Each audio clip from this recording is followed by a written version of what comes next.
राधे राधे प्यारे भक्तों, आप सभी का स्वागत है जेठ मास की पुण्य कथा में। आज हम प्रवेश कर रहे हैं अध्याय 21 में। आज की तिथि है सप्तमी और दिन है सोमवार।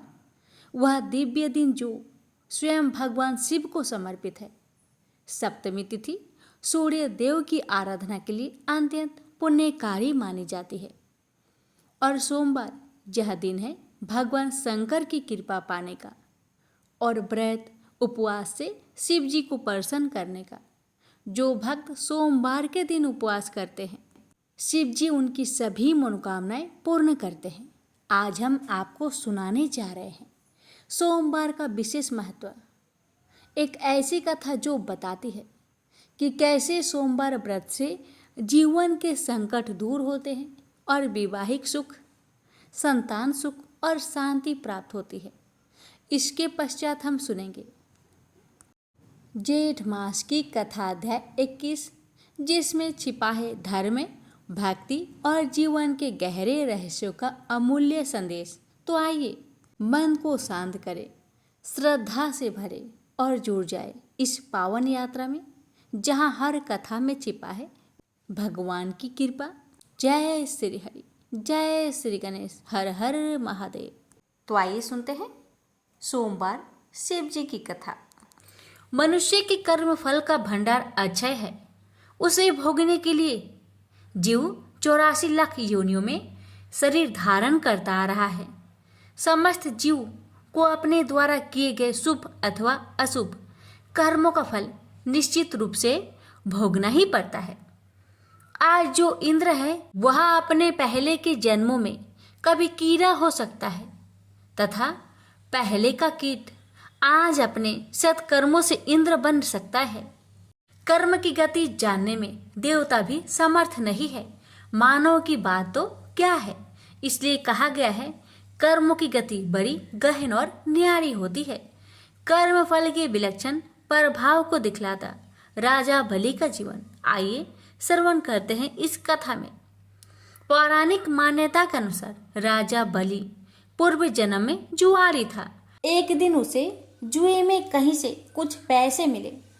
उन पैसों से उसने अपनी प्रियतमा वेश्या के लिए कुछ सुंदर माला, इत्र व चंदन खरीदा और कामातुर होकर उसने मिलने के लिए जल्दी जल्दी चला जा रहा था।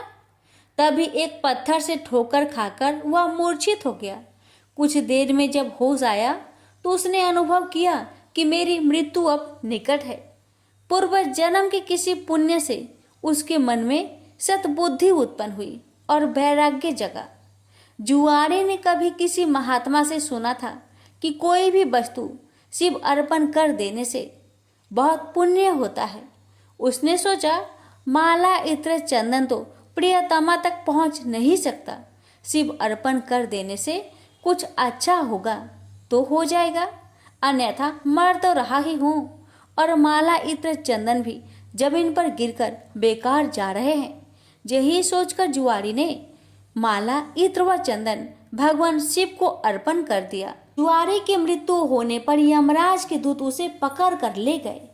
यमराज ने चित्रगुप्त से कहा, इसका बही खाता देखो। चित्रगुप्त ने कहा, यह तो जन्म जन्मांतर का पाप ही है। बस अभी अभी थोड़ी देर पहले जुए में जीते पैसे से इसने वैश्य के लिए माला, इत्र व चंदन खरीदा था। जब ठोकर खाकर गिरा तो इसने मृत्यु के निकट देखी और सोचा कि माला आदि चीजें बेकार जा रही है तो उसे शिव अर्पण कर दिया। यह कोई भगवान को माला अर्पण करने वाला तो था ही नहीं, न ही इसने भगवान के लिए माला खरीदी थी। बस यही इसका पुण्य है। यमराज ने कहा, यह तो इसका पुण्य ही माना जाएगा। यमराज ने जुआरी से पूछा, पहले तुम पुण्य का फल भोगे हो या पाप का? जुआरी ने कहा, मैं तो जन्म जन्मांतर का पापी हूँ। पाप का फल भोगने में पता नहीं कितना समय लगे, इसलिए मैं पहले पुण्य का फल भोगना चाहता हूँ। भगवान शंकर की कृपा से जुआरी बन गया इंद्र। राज ने कहा, शिव अर्पण के पुण्य से तुम 3 घड़ी के लिए इंद्रलोक के मालिक बन गए हो। भगवान शिव के बिना भक्ति की आराधना से जमीन में गिरी हुई गंध पुष्प से एक महापातक की को कितना बड़ा फल मिला। जो लोग श्रद्धा और भक्ति के साथ भगवान शिव को गंध पुष्प व जल अर्पण करते हैं, उनकी आराधना करते हैं, तो उन्हें सहज मुक्ति मिलती है। उसी समय देवगुरु बृहस्पति आए और जुआरी को ऐरावत हाथी की पीठ पर बैठाकर इंद्रलोक ले गए। जुआरी जब इंद्र आसन पर बैठा, अप्सराएं नृत्य करने लगी, गंधर्व गान करने लगे। उन गंधर्वों में नारद जी भी थे। यह देखकर उन्हें हंसी आ गई। जुआरी ने कहा, इंद्र के दरबार में वे आदमी, बताओ क्यों हंसते हो? नारद जी ने कहा, जुआरी, तू जीवन प्रयत्न जुआ खेलता रहा। तूने यही सोचा कि शिव अर्पण करने से कुछ होता होगा तो हो जाएगा, न होगा तो मर तो ही रहा हूँ। और माला इत्र आदि भी बेकार ही जा रहे हैं। आज इसका परिणाम यह हुआ कि तुम 3 घड़ी के लिए ही सही इंद्रलोक के स्वामी बन गए, इसलिए मुझे हंसी आ रही है। नारद जी की बात सुनकर जुआरी के ज्ञान चक्षु खुल गए। ज्ञान की चिंगारी जब पाप के ईंधन पर गिरती है तो पाप जलते हैं। जुआरी सिंहासन से उतरा और नारद जी से कहा, गुरुदेव, अब भगवान शंकर के अलावा कोई शरण नहीं है। हम सारे इंद्र आसन पर ही तुलसी रख देते हैं। शिव के समान देव नहीं, शिव के समान गति नहीं, शिव के समान दाता नहीं है, शिव के समान योद्धा नहीं है। इतना कहकर जुआरी ने स्वर्ग की निधियों का ऋषियों को दान करना शुरू कर दिया। उसने ऐरावत हाथी, अगस्त्य जी को उच्च श्रवण नाम का घोड़ा, विश्वामित्र को कामधेनु गाय, महर्षि वशिष्ठ को चिंतामणि रत्न, गालवल जी को और कल्प वृक्ष कौंडिन्य मुनि को दे दिया। भगवान शंकर को प्रसन्न करने के लिए जुआरी ने कुछ ही देर में सारा इंद्रलोक दान कर दिया। तभी 3 घड़ी बीत गई। वह फिर यमलोक पहुंचाया गया। जब इंद्र वापस आए तो अमरावती ऐश्वर्य शून्य थी। इंद्र स्वर्ग के सारे ऐश्वर्य, ऐरावत हाथी, कामधेनु, परिजात पुष्प आदि को न देखकर क्रोधित हो गए और पूछने लगे, ये सब कहाँ चले गए? तब देवगुरु बृहस्पति बोले, सब कुछ जुआरी ने दान दे डाला। बड़ी भारी सत्ता मिलने पर जो परमार्थ में न पड़कर सत्कर्म में लगे रहते हैं, वे ही धन्य हैं, वे ही भगवान शंकर के प्रिय भक्त है। इंद्र स्वर्ग की निधियों को वापस लाने में, अपने कार्य को सिद्ध करने के लिए देवगुरु बृहस्पति को लेकर यमराज के पास समयनी पूरी पहुंचे और जुआरी की शिकायत करने लगे। यमराज ने जुआरी से अपना पक्ष रखने को कहा। जुआरी ने कहा, हमको जो करना था हमने कर लिया, अब आपको जो करना हो वह आप कर लो। यमराज ने इंद्र से कहा, आप बूढ़े हो गए हैं, किंतु अभी तक आपके राज्य से संबंधित आसक्ति दूर नहीं हुई है। जुआरी का पुण्य आपके 100 यज्ञों से ही कहीं महान है। जाइए, ऋषियों के चरणों में पड़कर या धन देकर अपने रत्न लौटा लीजिए। यमराज ने जुआरी से कहा, दान का पुण्य भूलोक में ही होता है, स्वर्ग में दान नहीं करना चाहिए, इसलिए तुझे नरक की यातना भोगनी ही होगी। तब चित्रगुप्त ने यमराज से कहा, इसने भगवान शिव के नाम पर ऐसे उत्तम ऋषियों को इतनी बहुमूल्य वस्तुएं दी है, तब इसे नरक की यातना क्यों भोगनी पड़ेगी? शिव के नाम पर स्वर्गलोक, मृत्युलोक या कहीं पर भी कुछ दिया जाए तो उसका अच्छा फल मिलता है। इसके जितने भी पाप थे वे सब भगवान शिव के प्रसाद से भस्म होकर पुण्य में परिणित हो गए हैं। यमराज सोचने लगे, अब ये जुआरी नरक नहीं जाएगा, अब तो यह इंद्र ही होगा, क्योंकि इस बार तो इसने विधिवत पूरा इंद्र लोक ही दान कर दिया है। उसी पुण्य के प्रभाव से वही जुआरी अगले जन्म में महान भक्त प्रहलाद का पुत्र राजा बलि हुआ। यहाँ पर भी वह पूर्व जन्म के शिव पूजन के पुण्य से इतना त्यागी हुआ कि गुरु शुक्राचार्य के मना करने पर भी उसने भगवान वामन को अपना सर्वस्व समर्पित कर दिया। वामन भगवान राजा बाली से बोले, हम तुम्हें क्या दें? बाली ने कहा, भगवान, हमारी जिधर भी दृष्टि जाए उधर हम आपका ही दर्शन करें। राजा बलि की बैठक के 52 दरवाजे हैं। भगवान ने सोचा, न जाने किस दरवाजे पर बाली की दृष्टि चली जाए। यही सोचकर 52 दरवाजे पर शंख चक्र गदा पद्म धारण किए हुए ब्रह्मांड के स्वामी पहरेदार के रूप में विराजमान हो गए। कोई भी याचक राजा बलि के द्वार पर कुछ मांगने जाता है तो उनके द्वार पर विराजमान भगवान विष्णु स्वयं उन्हें मुंह मांगी वस्तुएं देते हैं। इसलिए प्रहलाद जी ने भगवान की स्तुति करते हुए कहा, इंद्र कुबेर आदि देवताओं के द्वारपाल तो आप कभी नहीं बने, परंतु आप हम असुरों के द्वारपाल बन रहे हैं। इससे लगता है कि आप हम असुरों के पक्षपाती हैं। इस प्रसंग से गीता में भगवान का यह कथन सत्य सिद्ध हो जाता है कि पत्र पुष्प फल जल जो कुछ भी भगवान के लिए अर्पित किया जाता है वह अनंत गुना होकर वापस आता है। प्रेम से बोलिए हर हर महादेव, माता पार्वती की जय। भक्तों, इस प्रकार पूर्ण होती है सोमवार की यह पावन कथा। जो भी श्रद्धा और विश्वास से इसे सुनता है उसे भगवान शिव की कृपा अवश्य प्राप्त होती है। संकटों का नाश होता है, जीवन में शांति और समृद्धि आती है। भोलेनाथ का नाम लेने मात्र से बिगड़े काम बन जाते हैं। तो आइए भगवान शिव को नमन करते हुए अब हम आगे बढ़ते हैं जेठ मास कथा अध्याय की ओर, जहां आज हम सुनेंगे 21वें अध्याय की कथा। जेठ मास की यह पावन यात्रा हमें हर दिन धर्म, भक्ति और जीवन की सच्चाइयों से परिचित कराती है। अध्याय 21 में हम जानेंगे एक ऐसी कथा जो हमें सिखाती है पुण्य और पाप का फल कैसे जीवन में प्रकट होता है और कैसे ईश्वर अपने भक्तों की परीक्षा लेकर उन्हें अंततः उन्नति के मार्ग पर ले जाते हैं। तो आइए आरंभ करते हैं जेठ मास कथा अध्याय 21। प्रेम से बोलिए हरे कृष्ण, ओम नमो भगवते वासुदेवाय।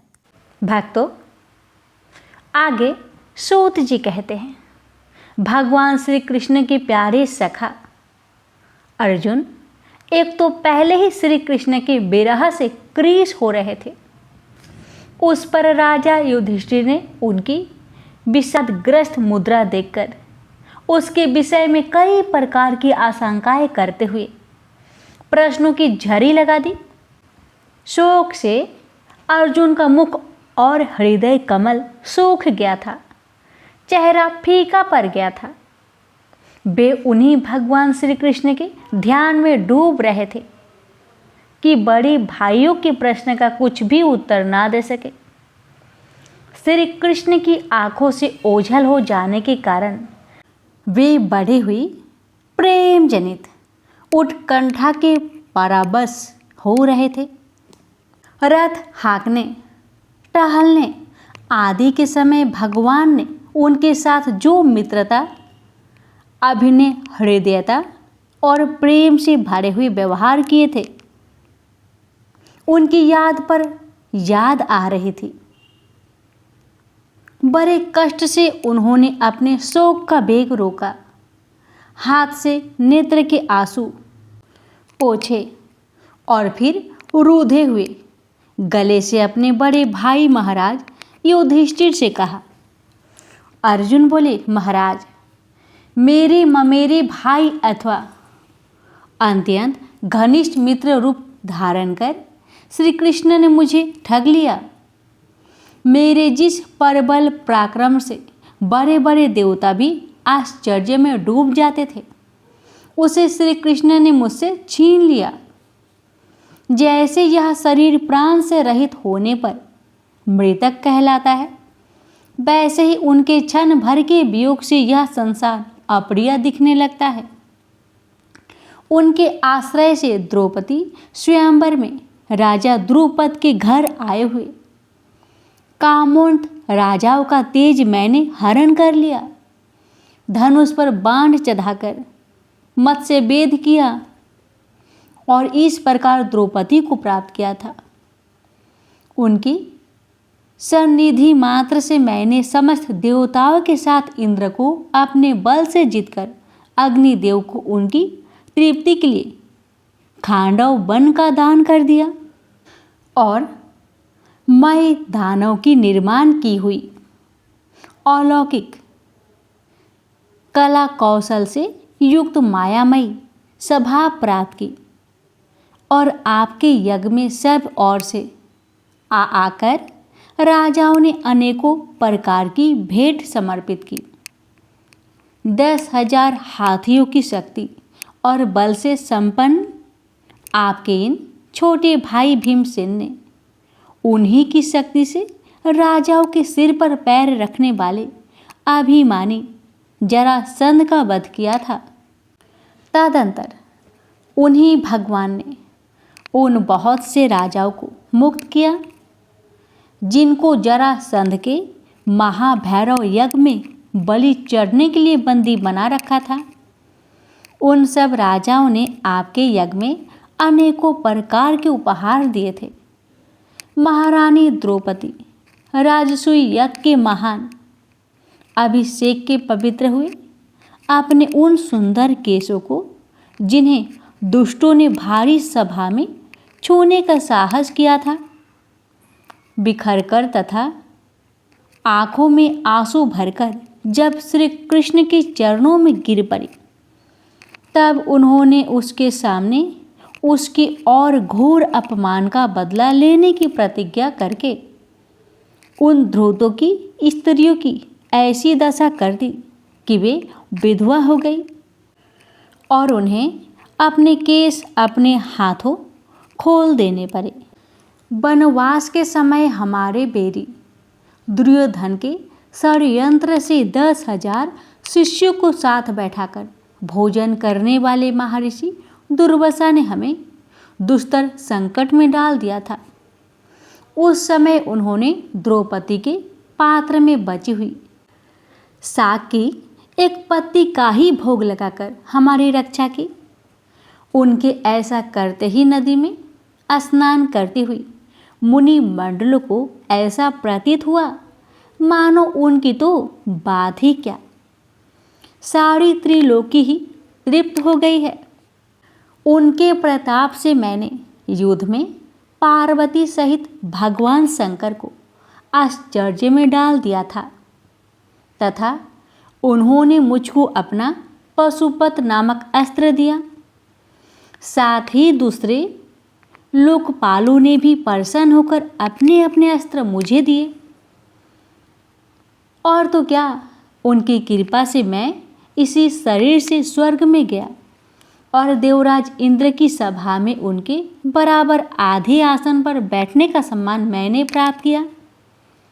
उनके आग्रह से जब मैं स्वर्ग में ही कुछ दिनों तक रह गया तब इंद्र के साथ समस्त देवताओं ने मेरी इन्हीं गांडीव धारण करने वाली भुजाओं का निवात कवच आदि दैत्यों को मारने के लिए आश्रय लिया।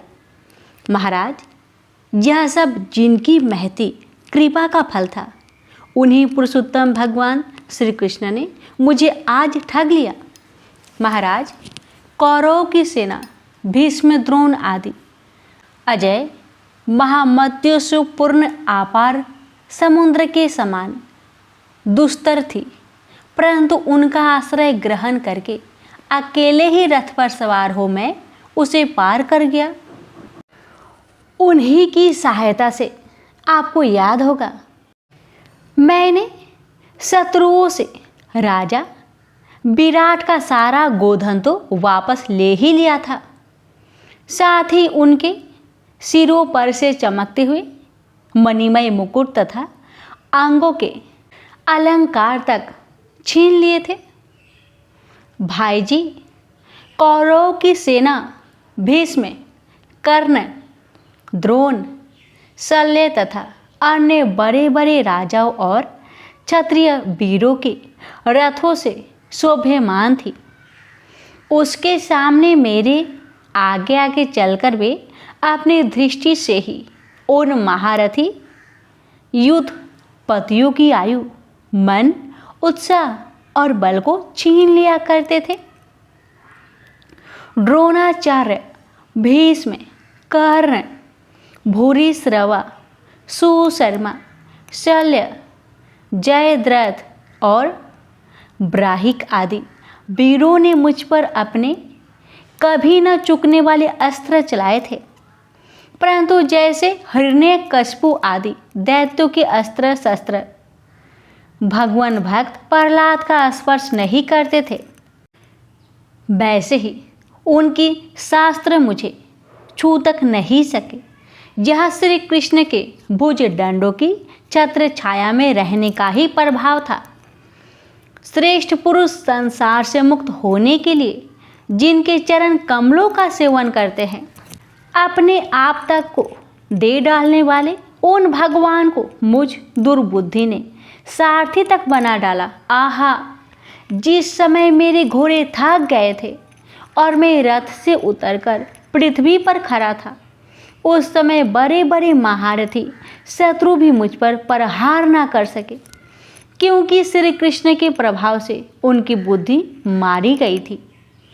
महाराज, माधव के उन्मुक्त और मधुर मुस्कान से युक्त विनोद भरे एवं हृदय स्पर्शी वचन और उनका मुझे पार्थ, अनुज, सखा, कुरुनंदन आदि कहकर पुकारना मुझे याद आने पर मेरे हृदय में उथल पुथल मचा देते हैं।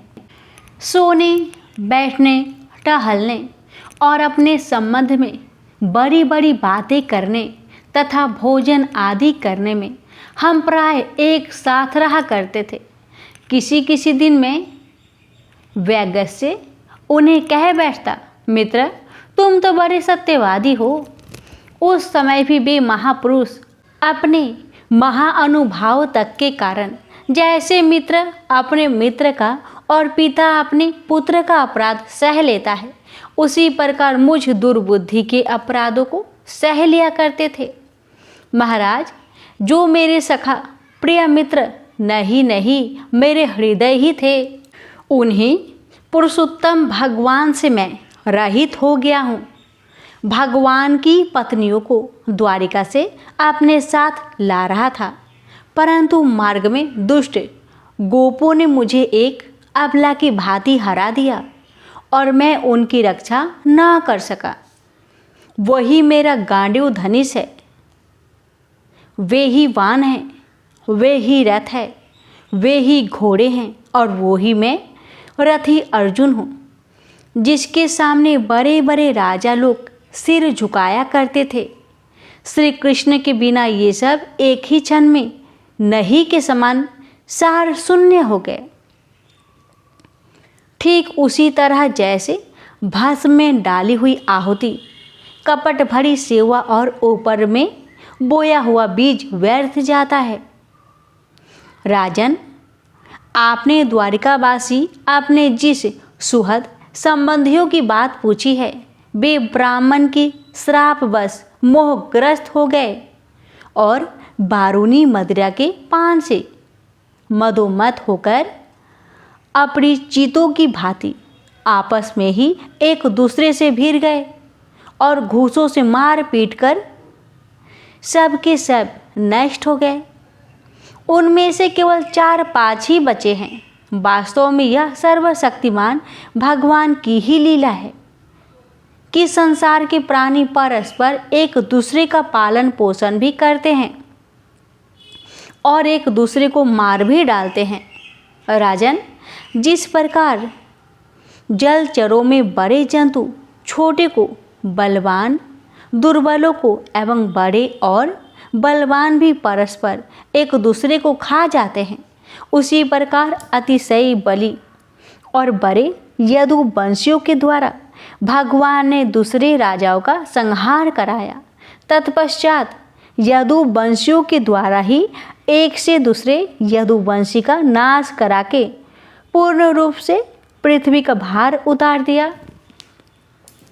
भगवान श्री कृष्ण ने मुझे जो शिक्षाएं दी थी, वे देश, काल और प्रयोजन के अनुरूप तथा हृदय के ताप को शांत करने वाली थी। स्मरण आते ही वे हमारे चित्त का हरण कर लेती है। सूत जी कहते हैं, इस प्रकार प्रगाढ़ प्रेम से भगवान श्री कृष्ण के चरण कमलों का चिंतन करते करते अर्जुन की चित्तवृत्ति अत्यंत निर्मल और प्रशांत हो गई। उनकी प्रेममयी भक्ति भगवान श्री कृष्ण के चरण कमलों के आहनिरस चिंतन से अत्यंत बढ़ गई। भक्ति के वेग ने उनके हृदय को मथ कर उसमें सारे विकारों को बाहर निकाल दिया। उन्हें युद्ध के प्रारंभ में भगवान के द्वारा उपदेश किया हुआ गीता ज्ञान पुनः स्मरण हो आया, जिसकी काल के व्यवधान और कर्मों के विस्तार के कारण प्रारब्धवश कुछ दिनों के लिए विस्मृति हो गई थी। ब्रह्म ज्ञान की प्राप्ति से माया का आवरण भंग होकर गुणातीत अवस्था प्राप्त हो गई। दैत्य का संचय निवृत्त हो गया, सूक्ष्म शरीर भंग हो गया। वे शोक एवं जन्म मृत्यु के चक्र से सर्वथा मुक्त हो गए। भगवान के स्वधाम गमन और यदु वंश के संहार का वृत्तांत सुनकर निश्चिलमति युधिष्ठिर ने स्वर्गारोहण का निश्चय किया। कुंती ने भी अर्जुन के मुख से यदु वंशियों के नाश और भगवान के स्वधाम गमन की बात सुनकर अनन्य भक्ति से अपने हृदय को भगवान श्री कृष्ण में लगा दिया और सदा के लिए इस जन्म मृत्यु रूप संसार से अपना मुंह मोड़ लिया। भगवान श्री कृष्ण ने लोक दृष्टि में जिस यादव शरीर से पृथ्वी का भार उतारा था, उसका वैसे ही परित्याग कर दिया जैसे कोई कांटे से कांटा निकालकर फिर दोनों को फेंक दे। भगवान के दृष्टि में दोनों ही समान थे। जैसे वे नट के समान मत्स्य आदि रूप धारण करते हैं फिर उनका त्याग कर देते हैं, वैसे ही उन्होंने जिस यादव शरीर से पृथ्वी का भार दूर किया था उसे त्याग भी दिया। जिनकी मधुर लीलाएं श्रवण करने योग्य है, उन भगवान श्री कृष्ण ने जब अपने मनुष्य के से शरीर से इस पृथ्वी का परित्याग कर दिया, उसी दिन विचारहीन लोगों को अधर्म में फंसाने वाला कलयुग आधम का महाराज युधिष्ठिर से कलयुग का फैसला छिपा ना रहा। उन्होंने देखा देश में, नगर में, घरों में और प्राणियों में लोभ, असत्य, छल, हिंसा आदि अधर्मों की बढ़ती हो गई। तब उन्होंने महाप्रस्थान का निश्चय किया।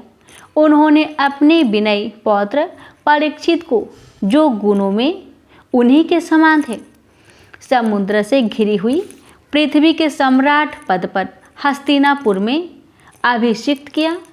उन्होंने मथुरा में सूर सेनाधिपति के रूप में अनिरुद्ध के पुत्र वज्र का अभिषेक किया। इसके बाद समर्थ युधिष्ठिर ने प्रजापाते यज्ञ करके आहवनीय आदि अग्नियों को अपने में लीन कर दिया, अर्थात गृहस्थी आश्रम के धर्म से मुक्त होकर उन्होंने संन्यास ग्रहण किया। युधिष्ठिर ने अपने सब वस्त्र भूषण आदि वही छोड़ दिए एवं ममता और अहंकार से रहित होकर समस्त बंधन काट डाले। उन्होंने दृढ़ भावना से वाणी को मन में, मन को प्राण में, प्राण को अपमान में और अपमान को उसकी क्रिया के साथ मृत्यु में तथा मृत्यु को पंचभूतमयी शरीर में लीन कर लिया। इस प्रकार शरीर को मृत्यु रूप अनुभव करके उन्होंने उसे त्रिगुण में मिला दिया। त्रिगुण को मूल प्रकृति में, सर्व कारण रूपा प्रकृति को आत्मा में और आत्मा को अविनाशी ब्रह्म में विलीन कर दिया। उन्हें यह अनुभव होने लगा कि यह संपूर्ण दृश्य प्रपंच ब्रह्म स्वरूप है। इसके पश्चात उन्होंने शरीर पर चीर वस्त्र धारण कर लिया, अन्य जल का त्याग कर दिया, मौन ले लिया और केश खोलकर बिखर लिए। वे अपने रूप को ऐसा दिखाने लगे जैसे कोई जड़, उन्मत्त या पिशाच हो। फिर वे बिना किसी की बाट देखे तथा बाहरी की तरह बिना किसी की बात सुने घर से निकल पड़े, हृदय में उस परम ब्रह्मा का ध्यान करते हुए जिसको प्राप्त करके फिर लौटना नहीं होता। उन्होंने उत्तर दिशा की यात्रा की, जिस ओर पहले बड़े बड़े महात्मा जन जा चुके हैं। भीमसेन, अर्जुन आदि युधिष्ठिर के छोटे भाइयों ने भी देखा कि अब पृथ्वी में सभी लोगों को अधर्म के सहायक कलयुग ने प्रभावित कर डाला है। इसलिए वे भी श्री कृष्ण चरणों की प्राप्ति का दृढ़ निश्चय करके अपने बड़े भाई के पीछे पीछे चल पड़े। उन्होंने जीवन के सभी लाभ भली भांति प्राप्त कर लिए थे, इसलिए यह निश्चय करके कि भगवान श्री कृष्ण के चरण कमल ही हमारे परम पुरुषार्थ है, उन्होंने उन्हें हृदय में धारण किया। पांडव के हृदय में भगवान श्री कृष्ण के चरण कमलों के ध्यान से भक्तिभाव उमड़ आया। उनकी बुद्धि सर्वथा शुद्ध होकर भगवान श्री कृष्ण के उस सर्वोत्कृष्ट स्वरूप में अनन्य भाव से स्थिर हो गई, जिसमें निष्पाप पुरुष ही स्थिर हो पाते हैं। फलतः उन्होंने अपने विशुद्ध अंतःकरण से स्वयं ही वह गति प्राप्त की जो विषयशक्त दुष्ट मनुष्य को कभी प्राप्त नहीं हो सकती। संयमी एवं श्री कृष्ण के प्रेमावेश में मुग्ध भगवन्मयी विदुर जी ने भी अपने शरीर को परभास क्षेत्र में त्याग दिया। उस समय उन्हें लेने के लिए आए हुए पितरों के साथ वे अपने लोक यमलोक को चले गए। द्रौपदी ने देखा कि अब पांडव लोग निरपेक्ष हो गए हैं, तब वे भी अनन्य प्रेम से भगवान श्री कृष्ण का ही चिंतन करके उन्हें प्राप्त हो गई। भगवान के प्यारे भक्त पांडव के महापरायण की इस परम पवित्र और मंगलमयी कथा को जो भी पुरुष श्रद्धा से सुनता है वह निश्चय ही भगवान की भक्ति और मोक्ष प्राप्त करता है। प्रेम से बोलिए हरे कृष्ण।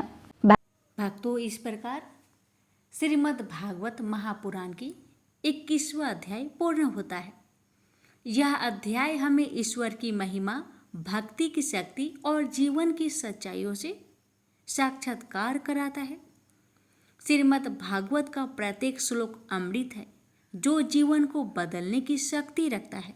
इस कथा के श्रवण से मन शुद्ध होता है, अंतःकरण निर्मल होता है और जीवन ब्रह्म ज्ञान की ओर अग्रसर होता है। भक्तों, शास्त्रों में कहा गया है जो भक्त भागवत पुराण को पढ़ते या श्रवण करते हैं वे पापों से मुक्त हो जाते हैं। इस ग्रंथ का श्रवण करना स्वयं नारायण की सेवा है। जहाँ भागवत की कथा होती है वहाँ भगवान स्वयं निवास करते हैं और जो श्रद्धा से इसका श्रवण करता है उसके जीवन से अज्ञान और दुख धीरे धीरे विलीन होने लगते हैं। भक्तों, अब हम प्रवेश करने जा रहे हैं उस परम पवित्र ग्रंथ की ओर जिसे भगवान शिव स्वयं अपने प्रिय भक्तों को सुनाते हैं, जिसकी प्रत्येक चौपाई में छुपा है धर्म, मर्यादा और आदर्श जीवन का अमूल्य संदेश। रामायण केवल कथा नहीं, यह जीवन की दिशा है। यह भगवान श्री राम के आदर्शों की यात्रा है जो हमें सिखाती है कि विपरीत परिस्थितियों में भी धर्म कैसे निभाया जाता है। तो आइए श्रवण करें श्री राम की यह पावन कथा जिसमें भक्ति है, नीति है, प्रेम है और ईश्वर के चरणों का मधुर लीला। प्रेम से बोलिए जय श्री हरि। आइए सुनिए राम कथा की आगे की लीला। महर्षि के स्नेहपूर्व वचनों से सीता जी को संबल मिल गया। कौन कहता है कि प्रभु श्री राम अपने प्रियजनों को विस्मृत कर देते हैं। उन्होंने सीता को आश्रयहीन तो नहीं रहने दिया, यही तो उनकी करुणा का सुंदर पक्ष है। सीता जी विषाद मुक्त हो गई।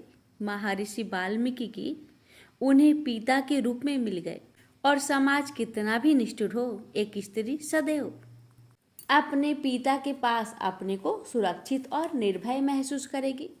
महर्षि वाल्मीकि सीता जी को अपने आश्रम में ले गए। वनवासियों के लिए यह अत्यंत हर्ष का विषय था। तमसा का वन क्षेत्र सीता जी की उपस्थिति से स्वर्ग के समान हो गया था। ऋषि कन्याओं को सीता जी से अधिक विदुषी नारी का उपदेश उन्हें कहाँ मिलता। जीवन की विषमताओं से जूझकर कैसे एक धैर्यशील स्त्री अपनी महत्ता सिद्ध करती है, यह सीता के चरित्र से सीखा जा सकता है। सीता जी ने 2 सुंदर पुत्र को जन्म दिया, जिनके सभी संस्कार पूर्व करके महर्षि ने उनके नाम लव कुश रखे। वे वनवासियों के खिलौने बन गए। सीता जी के पास वे तभी लाए जाते थे जब उन्हें स्तनपान करना होता था। शेष समय तो वे मुनि कन्याओं की आंखों के तारे बने रहते थे। जब वे बड़े हुए तो महर्षि ने उनका उपनयन संस्कार किया और स्वयं ही उन्हें शिक्षा दीक्षा देने लगे। महर्षि सभी विद्याओं में निपुण थे। धनुर्वेद उनका प्रिय विषय था और स्वाभाविक रूप से लव कुश की उसमें क्षत्रियोचित रुचि थी। अभी उनकी आयु भी क्या थी, परंतु उनका धनु कौशल अद्वितीय था। सिंह का खेट उनके लिए सहज था। वे बड़े निर्भीक थे और अपने पराक्रम पर उन्हें पूर्ण विश्वास था। सीता जी अपने पुत्र के इस कौशल से बड़ी गर्वित होती थी। अब उन्हें किसी भी प्रकार का विषाद नहीं रहा था। श्री राम का सदैव ही हृदय में वास था और पुत्र के सुंदर मुख व बाल किराए जीवन को आनंद प्रदान करने वाली थी। अयोध्या में भी सब आनंद मंगल था। महाराज श्री रामचंद्र के नीतिपूर्ण शासन में सभी आनंद पूर्वक रह रहे थे। समय व्यतीत होने से कड़वी स्मृतियां विस्मृत होने लगती है। सीता जी के वन गमन के समय अयोध्या में सन्नाटा पसर गया था। पूर्ववासी हतप्रभ रह गए थे और कारण जानने की व्याकुलता सब में थी, परंतु किसी को कुछ पता नहीं चल पा रहा था। न किसी में इतना साहस था कि किसी से प्रश्न भी कर सके। ये प्रभु श्री राम के दृढ़ चरित्र का भव्य प्रदर्शन था कि वह धोबी भी न जान सका कि उसकी एक मूर्खता ने कौन सा अनर्थ कर दिया था। न कभी उससे किसी ने प्रश्न पूछा, न कुछ बताया गया। जीवन पुनः सहज रूप से चलने लगा था। सीता जी सबकी स्मृतियों में शेष रह गई थी और कभी बात चलती थी तो उनकी प्रशंसा में लोग भाव विभोर हो जाते थे। श्री राम पहले की अपेक्षा अधिक गंभीर और अधिक परिपक्व हो गए थे। वे प्रजाहित में ही रत रहते थे। उनकी सहजता के पीछे की व्याकुलता को लक्ष्मण समझते थे। गुरु वशिष्ठ को भी उनके हृदय की पीड़ा का आभास था, परंतु यह सब उनकी ही इच्छा और प्रेरणा से वशीभूत था। अन्य सभी तो मात्र मुख दर्शक थे। श्री रामचंद्र ने सामाजिक मूल्यों और आदर्शों के उच्च सोपान स्थापित कर दिए।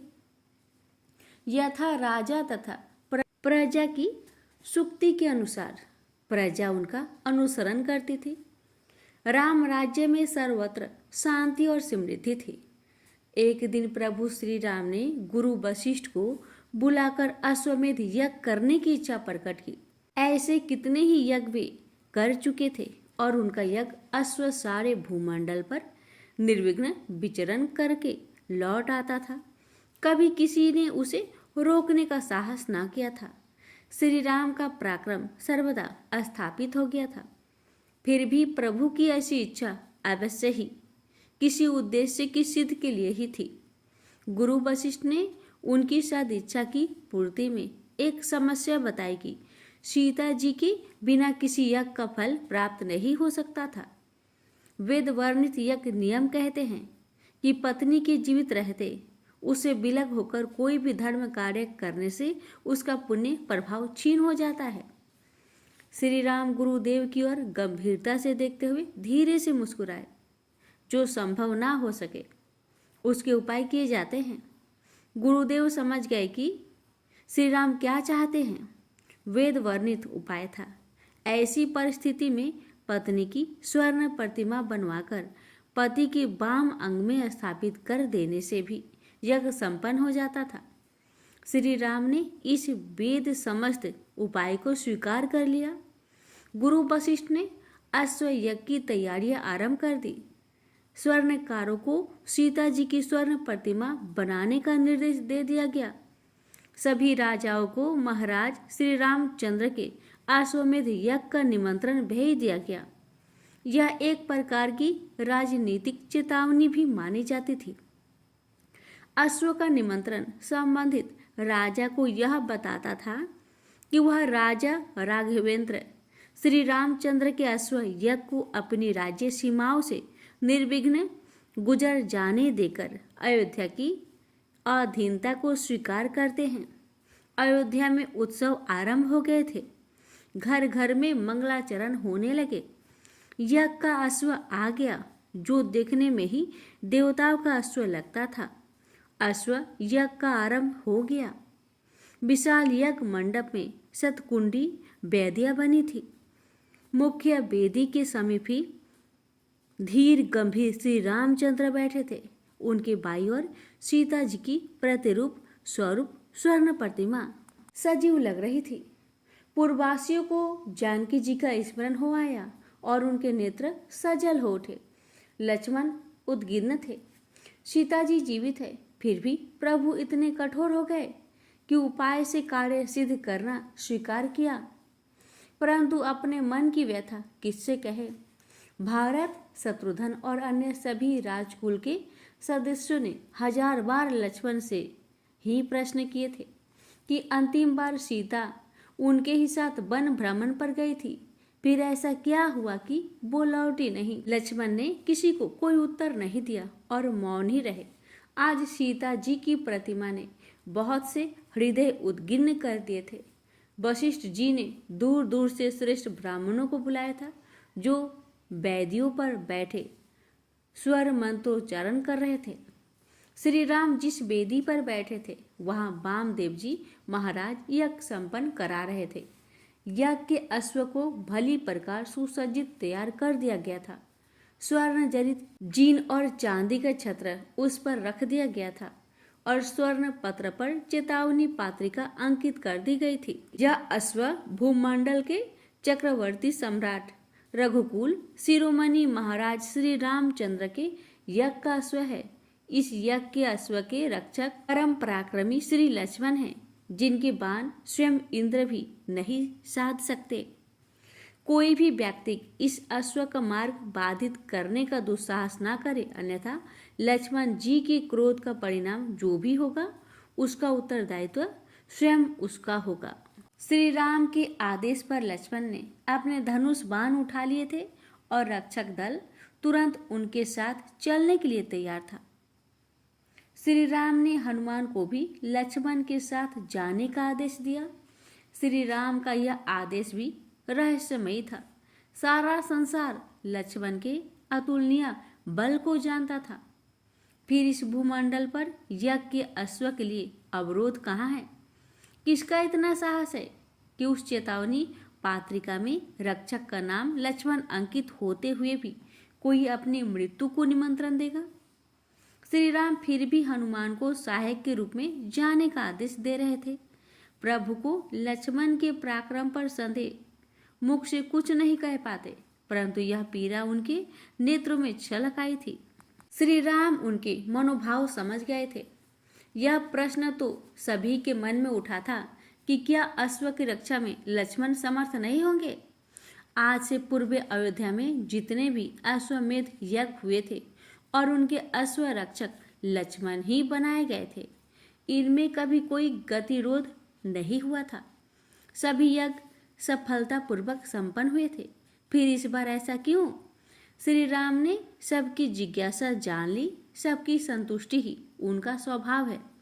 श्री राम ने अपनी परिजनों की जिज्ञासा शांत करते हुए कहा था, प्रियजनों, जीवन में कुछ भी अस्थायी नहीं होता, क्योंकि समय परिवर्तनशील है।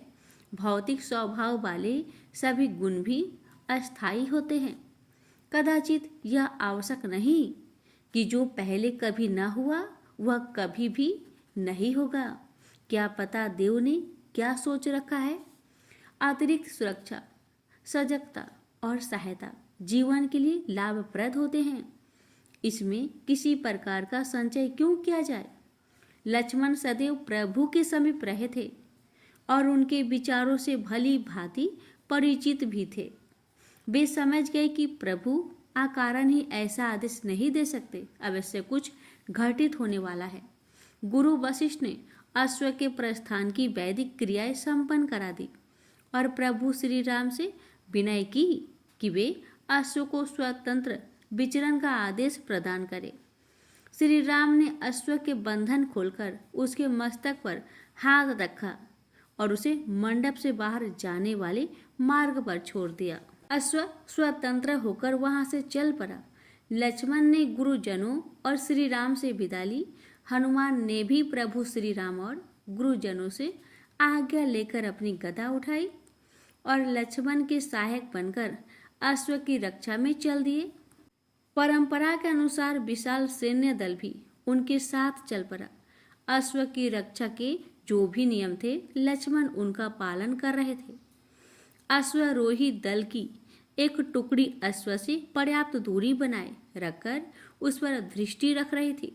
लक्ष्मण यथास्थान पड़ाव डालते हुए आगे बढ़ रहे थे। अश्वमेध यज्ञ का अश्व अभी अयोध्या की सीमा के ही अंदर विचरण कर रहा था। जहां भी चारागाह मिलता वह चरने लगता और फिर खरे खरे विश्राम भी कर लेता। ऐसे अभियान सैनिकों के लिए आनंद और मनोरंजन के अवसर होते थे। किसी प्रकार का भय तो होता ही नहीं था। शिविरों में विश्राम और यात्रा, वन भ्रमण के ऐसे अवसर यदा कदा ही मिलते थे। लक्ष्मण अभियान में साथ चलने वाले सैनिकों की भांति निश्चिंत नहीं थे। उन्हें प्रभु श्री राम की बातों में रहस्य लगा था। लक्ष्मण को ऐसा लग रहा था कि अवश्य ही कहीं कुछ ऐसा होने वाला था जो कल्याणकारी था, क्योंकि प्रभु ऐसा कोई कार्य तो कर ही नहीं सकते थे जो किसी का अहित करे। अब केवल प्रतीक्षा थी कि क्या होने वाला था। हनुमान और लक्ष्मण परस्पर बातें करते रहते थे और अपने प्रभु श्री राम में आए परिवर्तनों पर गंभीर चर्चा भी करते थे, परंतु दोनों में अपने प्रभु के प्रति ऐसा अनुराग था कि जो भी हो रहा था वह प्रभु कृपा से मंगलकारी ही होने वाला था और इस विश्वास में उन्हें कोई संशय नहीं था। जनक नंदिनी सीता जी के दोनों पुत्र लव और कुश उस बनखंड के जैसे प्राण ही बन गए थे। सभी आश्रमों में उनकी मित्र थे। बाल की राव की तो बात ही अलग थी। लव कुश को उस बनखंड में निवास करने वाले सभी मुनि कुमारों ने अपना राजा मान लिया था। लव कुश कहते थे, भाई अभी हम छोटे हैं, अतः हम राजा नहीं राजकुमार हुए वन क्षेत्र के। सीता जी ही नहीं, सभी वनवासी उन बालकों को ऐसे कौतुक करते देख प्रफुल्लित हो उठते थे। नित्य लव कुश धनुर्विद्या का अभ्यास करते थे। सीता जी सब दुखों को भुलाकर अपने पुत्र के सुंदर मुख और आनंदित करने वाली बातें सुनकर सुखी होती थी। लव कुश के लिए माता ही सब कुछ थी। वे महर्षि वाल्मीकि को पिता कहते थे, क्योंकि उनकी माता भी उन्हें पिताश्री कहती थी। कभी भी दोनों कुमारों के मन में अपने कुल, वंश और पिता से संबंधित प्रश्न नहीं उठा। यह माता और महर्षि के संस्कारों का ही प्रभाव था। सीता नित्य ही अपने पुत्र को अयोध्या के प्रतापी नरेश की कथाएं सुनाती थी। कई बार उन्होंने भाव विभोर होकर श्री राम की गौरव गाथा भी सुनाई, परंतु केवल लंका विजय के पश्चात राज्यरोहण तक उन्होंने कभी इस गौरव गाथा की नायिका के उन कष्टों का वर्णन नहीं किया जो उन्होंने स्वयं सहे थे। समय अपनी गति से व्यतीत होता रहा और लव कुश किशोर हो गए। किशोर अवस्था में भी उनकी देह स्थिति योद्धाओं जैसी थी। लंबी भुजाएं, चौड़ी छाती, ऊंची गर्दन, चौड़ा ललाट और सीप से नेत्र, सिर पर सवारे हुए जूरे, कमर में पुष्पों की करधनी, फेटा पहने दोनों ऐसे शोभित होते थे जैसे पर्वत पर नीलमणि। इस युगल जोड़ी को देखकर मुनि पत्नियां का मातृत्व जागृत हो जाता तो रमणियों को प्रेम सपने दिखने लगते थे। लव कुश की उपस्थिति से वन में हिंसक जीवों को आश्रय नहीं मिलता था। जो थे उनमें से अधिक तो उन दोनों ने मार गिराए थे। कुछ वन छोड़कर अन्यत्र चले गए और कुछ ने अपने आचरण में सुधार करके शाकाहार अपना लिया था। वन सभी प्रकार से भय मुक्त था। लव कुश का पराक्रम ही ऐसा था। एक दिन लव कुश तमसा के तट पर अभ्यास कर रहे थे। वे कभी तो अपने बाणों से नदी का प्रवाह बाधित कर देते और कभी उसकी दिशा ही बदल देते। छोटे छोटे कंकर दूर रखकर लक्ष्य अभ्यास करते।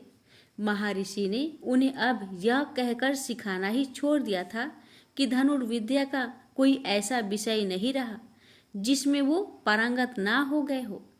फिर दोनों भाई आपस में ही अपना कौशल परखने लगते थे। इसमें कई बार निर्णय न हो पाने की स्थिति में मामला जब तक कोई हल न कर देता तब तक उन दोनों में से कोई भी सहमत ना होता था। यद्यपि दोनों भाइयों में ऐसा स्नेह था कि एक साथ भोजन और शयन करते थे। दोनों एक दूसरे का ऐसा ख्याल रखते कि सीता को राम लक्ष्मण तथा भरत और शत्रुघ्न का स्मरण हो उठता। लव कुश को अभ्यास करते करते दोपहर हो गई थी, अतः कुछ देर बैठकर विश्राम करने लगे। भैया, क्या यह जीवन अभ्यास में ही जाएगा? एक रास्ता सी हो गई है। नित्य यही सब करके ऊब सी होने लगी है। अब तो ऐसी इच्छा होती है कि किसी बड़ी सी सेना के साथ युद्ध करके अपने बल और कौशल को परखा जाए। मेरा तो मन करता है कि चलकर दोनों भाई किसी राज्य पर आक्रमण कर दे, परंतु मातेश्री कभी भी हमें ऐसी अनुमति नहीं देगी। पिताश्री कहते हैं कि तुम पारंगत हो तो इस कौशल का क्या करे? क्या नित्य इन कंकरों को ही बेधते रहे? कुश की इन बातों का लव ने भी समर्थन किया। क्या करे अनुज, हमारी दशा उस प्यासे जैसी है जो समुद्र में खड़ा है परंतु जल नहीं पी सकता। क्या लाभ है उस विद्या का जो किसी काम नहीं आ रही है? अब तो ईश्वर ही हमारी इच्छा पूरी कर सकती है। श्री राम बड़े करुणा सागर है। उनके पुत्र कोई इच्छा करे और वह पूरी ना हो, ऐसा कैसे हो सकता था? वे तो अपरिचितों की भी इच्छा पूरी करते हैं। ये तो उनके पुत्र थे, इसी कारण उन्हें तत्काल फल दिया। दोनों के कानों में एक अश्व की हिनहिनाहट पड़ी तो चौंक कर उस दिशा में देखा। छत्रधारी श्वेत अश्व, ये तो विशेष अश्व हुआ। गुरुदेव ने बताया था कि ऐसे अश्व यज्ञ होते हैं। अश्वमेध यज्ञ में ऐसे ही सज्जित अश्व दौड़ाए जाते हैं और उसके साथ रक्षक दल भी होता है। धन्य हो प्रभु, अभी तो विचार ही किया था और इच्छा पूरी करने का अवसर भी दे दिया लगता है। दोनों के नेत्र मिले और उन्होंने ढींढरा से अश्व की ओर कदम बढ़ा दिए। कुश ने जाकर अश्व की रास पकड़ ली और लव ने उसके गले में लटकी हुई चेतावनी पात्रिका पढ़ी।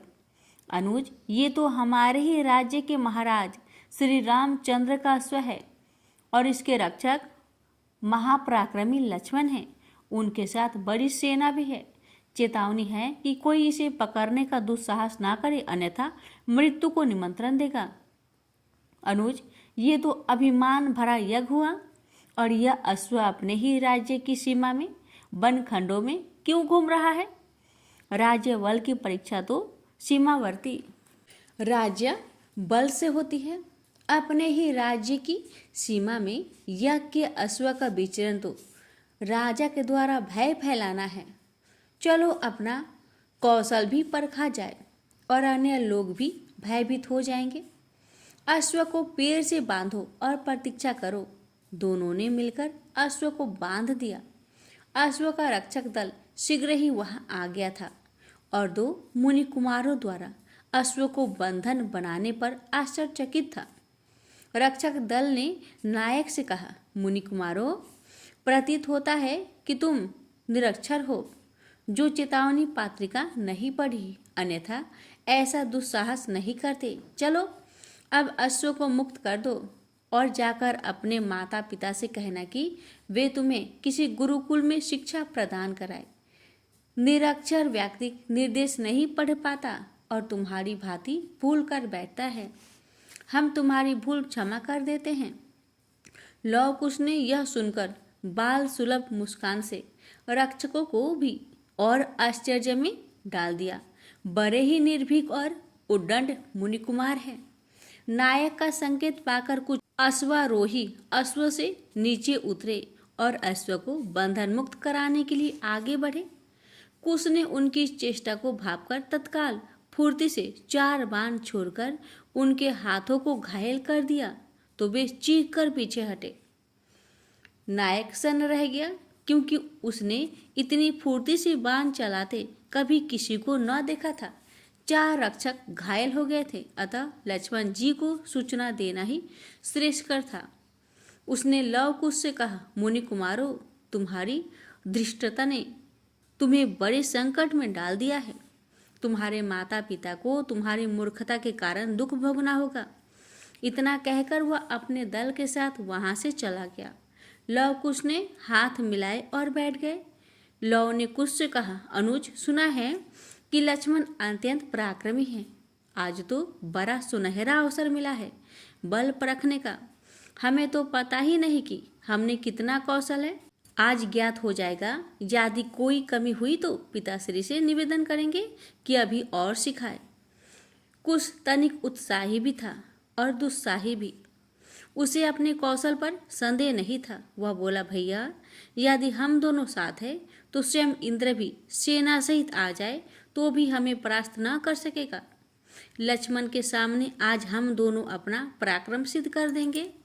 इधर लक्ष्मण ने जब अश्वारोही दल को आते देखा तो शंकित हो उठे। क्या कारण है जो वे लोग इतनी व्यग्रता से अश्व को दौड़ाए ला रहे हैं? अभी तो उनका यज्ञ अश्व अयोध्या की ही सीमा में था। यह कौन ऐसा होगा जो ऐसा दुस्साहस करे कि श्री राम के यज्ञ में विघ्न हो? कोई और ही बात थी। संभवतः किसी सिंह से सामना हो गया हो। यह विचार ठीक था। घबराया हुआ रक्षक दल लक्ष्मण के समीप आ गया और मुखिया ने एक ही सांस में सारी बात बता डाली, जिसे सुनकर लक्ष्मण चकित रह गए। 2 किशोर मुनि कुमारों ने अश्व को बंदी बना लिया था और यह जाने पर भी छोड़ने को तैयार न था कि वह अश्व अयोध्यापति श्री रामचंद्र के यज्ञ का है। लक्ष्मण ने तत्काल सैन्य दल को आगे बढ़ने का आदेश दिया। हनुमान रथ में उनके साथ बैठे थे। बोले, प्रभु, बालक ऐसी उड्डनता प्राय कर ही देते हैं। मुनि कुमारों को क्या पता होगा कि वे क्या कर रहे हैं। उन्होंने तो खिलवाड़ में अश्व पकड़ लिया होगा। अब जब सेना को देखेंगे तो क्षमा प्रार्थी होंगे। प्रभु, उन्हें क्षमा कर दीजिए। लक्ष्मण इस दृष्टिकोण से नहीं सोच रहे थे। उन्हें प्रभु श्री राम के वे शब्द स्मरण आ रहे थे कि जो कभी ना हुआ वो भी हो सकता है। अतिरिक्त सुरक्षा, सजगता कि वह सहायता की आवश्यकता सदैव रहती है। कहीं वही सब तो सामने नहीं आने वाला। परंतु 2 बालक लक्ष्मण कुछ समझ नहीं पा रहे थे। उनकी व्यग्रता बढ़ रही थी। कोई योद्धा हो सकता है कि मार्ग में अवरोध करे, साहस से या दुस्साहस से, परंतु अधिक देर अवरोध बना रह सके ये तो असंभव ही था। उस पर भी 2 किशोर मुनि कुमार, लगता है वे कुछ अधिक ही सोच रहे थे। बस अब सब कुछ सामने ही आने ही वाला है। अश्व दिखाई देने लगा था। लक्ष्मण ने उन दोनों मुनि कुमारों को भी देख लिया था, जो सेना को आते देखकर वीर मुद्रा में परस्पर पीठ भिराए और हाथों में धनुष बाण उठाए बड़े मनोहर प्रतीत हो रहे थे। लक्ष्मण सोच रहे थे, यह आयु ही ऐसी होती है जिसमें अनुभव तो शून्य होता है और ऊर्जा अत्यधिक। वे तो युद्ध के लिए तत्पर लगते हैं। सैन्य बल देखकर उन्हें जरा भी भय हुआ हो ये उनके द्वारा किसी भी प्रक्रिया से लग नहीं रहा था। आहा, कितनी सुंदर जोड़ी है, नयनाभिराम। हे मुनि कुमारो, तुम्हारे साहस को हम सबका नमन। कितने धन्य हैं वे माता पिता जिन्होंने तुम्हारे जैसे निर्भीक सुकुमारों को जन्म देकर इस वन को कीर्तिवान कर दिया। परंतु हे पुत्रों, इस अश्व को बंधन मुक्त कर दो और हमें अपने माता पिता के दर्शन कराओ। लव ने लक्ष्मण की ओर देखा और हंस पड़ा। लक्ष्मण जी, यह अश्व अब हमारा है और इसे इस वृक्ष से तभी खोला जा सकता है जब नियम अनुसार आप इसकी रक्षा कर सकेंगे। मैं बालक समझकर दया करने की आवश्यकता नहीं है, हमें तो अपना और आपका कौशल परखना है। इस चेतावनी पत्रिका पर अभिमान भरे जो शब्द अंकित है वे हमें पसंद नहीं आए। अब तो यह अश्व यहाँ से तभी आगे बढ़ेगा जब आप हमें परास्त कर देंगे, और यही आपका कार्य भी है। आपको आपके स्वामी ने बताया होगा कि जब बालावरोध आए तो उसे बातों से नहीं बल्कि बल से दूर करना चाहिए। लव की बात सुनकर लक्ष्मण को क्रोध आ गया।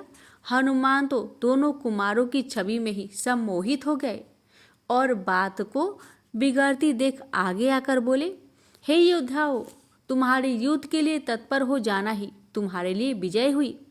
हम तुम्हारे साहस पर आनंदित है। तुम अवश्य ही मुनि भेष में क्षत्रिय कुमार हो। कृपया अपना परिचय देकर हमें कृतार्थ करो। इस यज्ञ के अश्व को पकड़ने का तुम्हारा अधिकार नहीं है, क्योंकि तुम तो अयोध्या के प्रजा हो। ये तो राजद्रोह हुआ।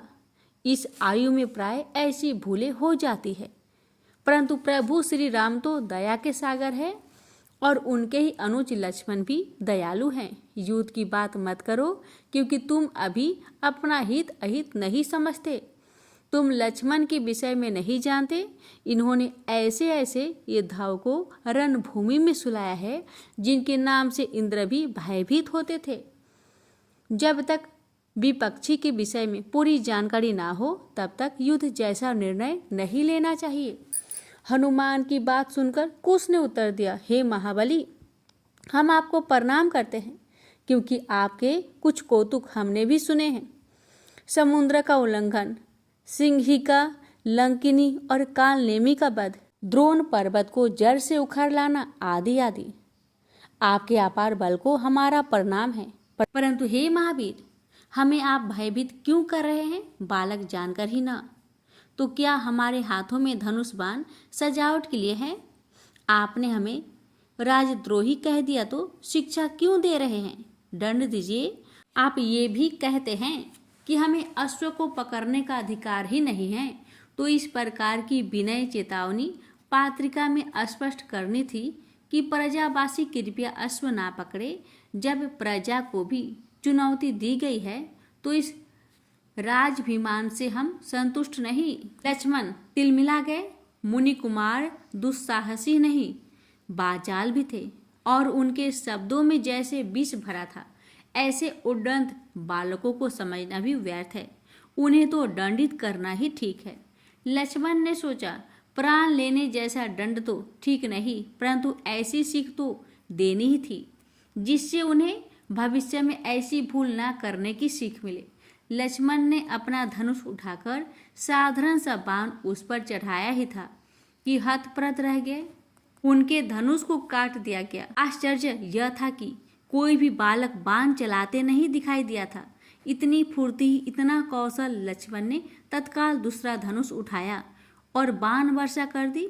उनका उद्देश्य था कि दोनों बालकों को बाणों के पिंजरे में बंद कर दिया जाए, परंतु विरोधी केवल गाल बजाने वाले न थे, धनुर्धर थे।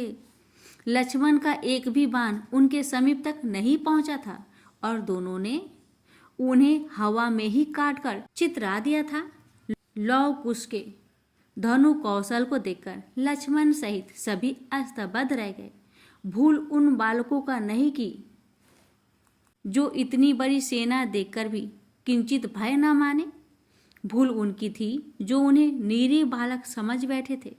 वे कठिन अवरोध थे। लक्ष्मण ने फिर अपने प्रचंड हाथ दिखाए। यह एकल युद्ध था। जो लव और लक्ष्मण के बीच चला, परंतु लक्ष्मण का एक भी बाण उसे स्पर्श ना कर सका। लक्ष्मण ने क्रोध में भरकर सेना को आदेश दे दिया और भीषण युद्ध शुरू हो गया। हनुमान तो मुख दर्शन ही बने रह गए। वैसा युद्ध उन्होंने कभी ना देखा। उन बालकों का कौशल उन्हें किसी से मिलता जुलता प्रतीत हो रहा था और यही उन्हें रोमांचित कर रहा था। उन्होंने शवों को ढेर लगा दिए थे। लक्ष्मण अब समझे कि प्रभु ने क्यों वह सब कहा था। उनकी रहस्यमयी वाणी में इसी कठिन अवरोध का मर्म छिपा था।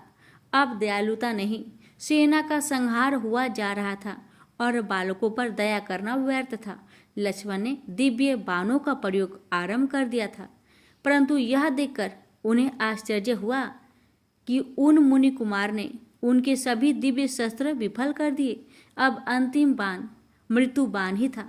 लक्ष्मण उसका आह्वान कर ही थे कि एक तीक्ष्ण बाण ने उनके कवच को भेदकर सीने में स्थान बनाया और लक्ष्मण मूर्छित हो गए। हनुमान मोदित भी थे, सन्ने भी। वे गदा लेकर लौ की ओर दौड़े तो उसके एक ही बाण ने उन्हें स्तंभित कर दिया। वे जिस मुद्रा में कूदे थे उसी में स्थिर रह गए। प्रयत्न करने पर भी शरीर का कोई अंश हिला नहीं पा रहे थे। सेना भाग खड़ी हुई। दोनों भाई परस्पर गले मिलकर एक दूसरे को बधाई दे रहे थे। लव कुश ने सोचा कि वे अब क्या करें, आश्रम चले, पर युद्ध अभी शेष था।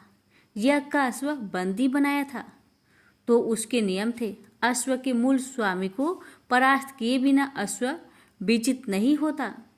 अब युद्ध छेड़ दिया है तो पूर्ण करके ही जाएंगे। दोनों भाई इस निश्चय के साथ वहीं बैठ गए। प्रेम से बोलिए जय सिया राम। तो इसकी आगे की कथा कल के वीडियो में अवश्य सुनिएगा।